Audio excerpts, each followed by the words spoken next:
Have you ever said to yourself, if only I were able to see the miracles that happened when the Jews left Egypt, then I would believe in God? From this week's Torah portion, we're able to see that that might not necessarily be the case. This week, we lost a great man. His name was Rabbi Dr. Abraham J. Twersky. And I'd like to share an idea that he brings down in his book, Living Each Week. In this week's Parsha, we have the story of Yisro, who's a convert. He hears about two things and decides to come to the Jewish people and to come to Moshe. He hears of all the miracles that happened at the splitting of the sea, but he also hears about the war of Amalek, a war that the Jewish people fought against their enemies. And after he heard those two things, then he came to Moshe and he decided to convert.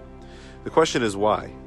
What's the connection between those two things? It makes sense that if you hear about miracles that happened to the Jewish people, you'd want to convert. But what is the connection between that and hearing about a battle that the Jewish people won, that brought Yisro closer and decided to convert to Judaism? And the answer that Rabbi Twersky says is that Yisro thought to himself, I'm sure everybody, after hearing about the miracles, would know that Hashem is the true God and come closer to him.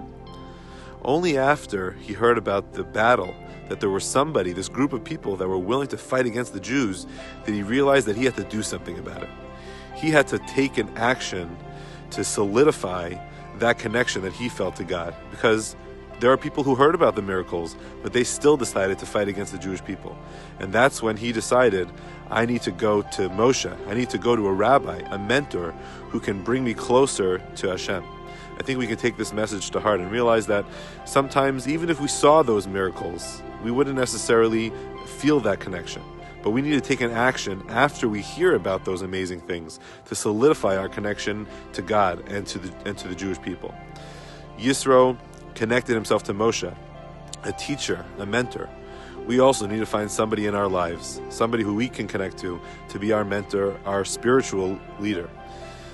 Right now, so many Jewish people, so many great Jewish people, we've lost over the past couple of weeks and months.